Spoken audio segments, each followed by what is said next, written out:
one, what we're going to go over is for TMJ problems. So for TMJ problems, temporal mandibular joint syndrome or symptoms or dysfunction, some people will call it, with a good way to indicate whether they do have TMJ problems is you have three fingers like this, their fingers, and they're going to put it in their mouth. And if they can't fit all three fingers in the mouth up and down like this, they might have problems. But again, us as massage therapists can't diagnose. But that's why they got to get diagnosed from a doctor then. But for temporal mandibular joint problems, a lot of times they can get like clicking or they even grind their teeth. But temporal mandibular joint is a little bit off-centered. That's why it's giving those kind of problems. And people can get lockjaw too, so sometimes the jaw can kind of lock open or lock shut in certain positions when you're chewing. But the biggest one is kind of you're hearing a knocking sound. It's kind of going against it. And the temporal mandibular joint, the area you can palpate it, it seems weird, but you go into the ear and you kind of bring it this way. And you have them open up their jaw back and forth, but that's the area you can usually feel it the best for the temporal mandibular joint. But you can't really massage in that area. But what you're going to do is you're going to go right in this area, right above that. You can do like circular friction of the temporal mandibular joint area.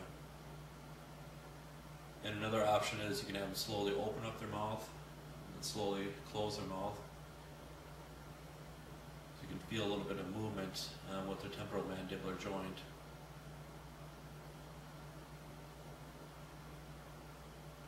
And some people will use gloves to go in the person's mouth, but it all depends on what the client feels comfortable with. But usually the average client might not feel comfortable, so after the first few treatment, and basically what you're doing with that is you're putting your finger in their mouth, and it's usually like the middle finger works better, so you're kind of just stretching out the cheek is what you're doing then to help stretch that area up. But then you're also going way up in here and just like circular friction or just performing trigger point therapy inside your mouth then.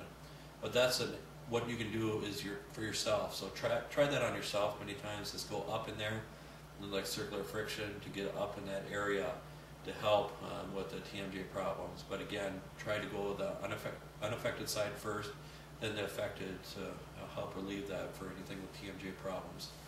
And another muscle too is the digastric muscle. So it's right underneath the mandible. So you're not going to push into the neck, of course. You're going to kind of hook underneath, and you go up. You either slide or you find a trigger point and just hold it in that area too. But again, I'm just hooking a little bit, and always again watch your reactions. If they're ever having just kind of weird reactions, it's too much pressure. And you can even ask them if it's ever too much. Let me know. But the problem is the average person's going to grin and bear it. So that's why the body tells no lies. So their body's going to react different than what they're actually saying then too. So again, you can kind of hook underneath there and treat that area too. So you can even have them open up a little bit and get it in different areas for the digastric muscles then. So again, with anything with TMJ, and with that too is you want to have them to perform like stretching exercises. So have them just slowly open up their mouth, hold it there for a few seconds, and close it, and then try to get a little bit more stretching each time.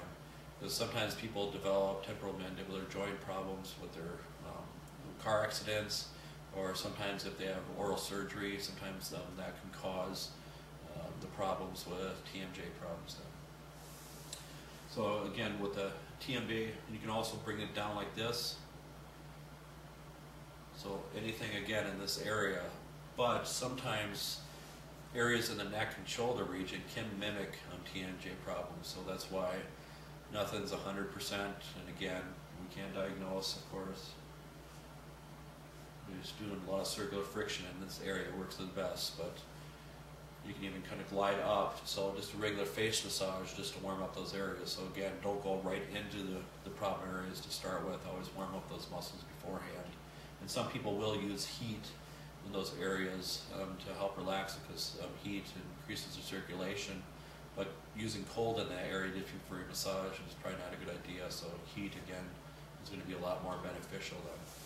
But with TMJ problems too, you can turn the neck, you can kind of go right in the mastoid process area too.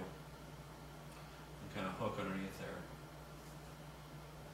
to get at that. But it's very tedious, very small kind of work for TMJ problems. But again, you can kind of stretch out this even with the massaging. So cross fiber friction, just keep going back and forth.